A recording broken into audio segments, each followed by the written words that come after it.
کی طرف جاتے رہے۔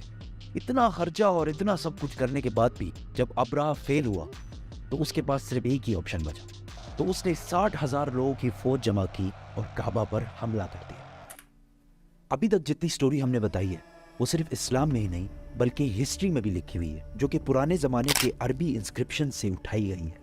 ان سب میں ابراہ ایک بہت بڑا بادشاہ تھا، لیکن اس کے مکہ جانے کا کوئی بھی ذکر نہیں ہے۔ لیکن ریسنٹ فائنڈنگز میں کچھ ایسی یہودی انسکرپشنز ملی ہیں جس میں کلیئرلی لکھا ہوا ہے کہ ابراہ نے ایک جگہ پر حملہ کیا تھا جس میں اسے بری طرح شکست ہوئی تھی۔ تو اب بڑے بڑے ہسٹورینز بھی اس کو مکہ پر اسی حملے کو قرار دے رہے ہیں، جس میں ابراہ اپنے ساتھ کچھ ہاتھیوں کو بھی لے کر گیا تھا۔ عربیوں کو پتا تھا کہ وہ ان کا مقابلہ نہیں کر سکتے۔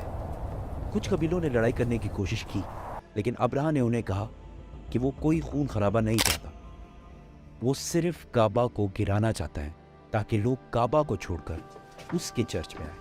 آس پاس سب لوٹنے کے بعد جب وہ مکہ پہنچا تو اس نے ان کے چیف کو بلایا، تو عبد المطلب نے آ کر کہا کہ آپ نے میرے کچھ اونٹ قبضہ کیے ہیں، وہ مجھے واپس کر دیں۔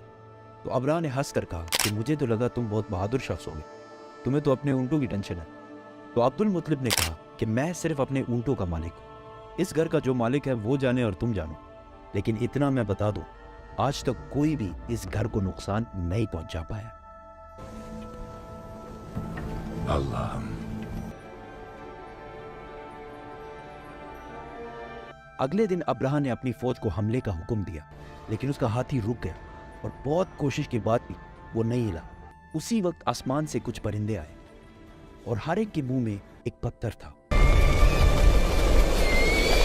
یہ ایسے پرندے تھے کہ اس دن سے پہلے نہ انہیں کبھی کسی نے دیکھا اور نہ اس دن کے بعد، اور وہ ابراہ کی فوج کے لوگوں کو ٹارگٹ کر کر کے مار رہے تھے۔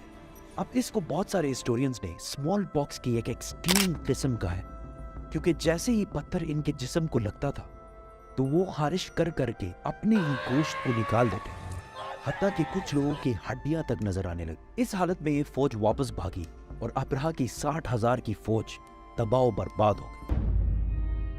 مکہ کے قریش کی یہ جیت پورے عرب میں پھیل گئی اور قریش عرب کے نئے بادشاہ کے طور پر سامنے آئے۔ اس واقعے کے بعد پورے عرب سے لاکھوں لوگ کعبہ کے طواف کے لیے اور بھی آنے لگے، اور مکہ میں ہر سال اوقاز کا عظیم الشان میلہ سجنے لگا۔ مکہ والوں کی دولت ڈبل ٹرپل آسمان سے باتیں کرنے لگی۔ لیکن اسی سال اچانک ایک دن ایران کے سب سے بڑے ٹیمپل میں جو آگ سالوں سے جل رہی تھی بجھ گئی، اور اسی دن مکہ میں ایک یتیم بچہ پیدا ہوا جس کا نام تھا محمد۔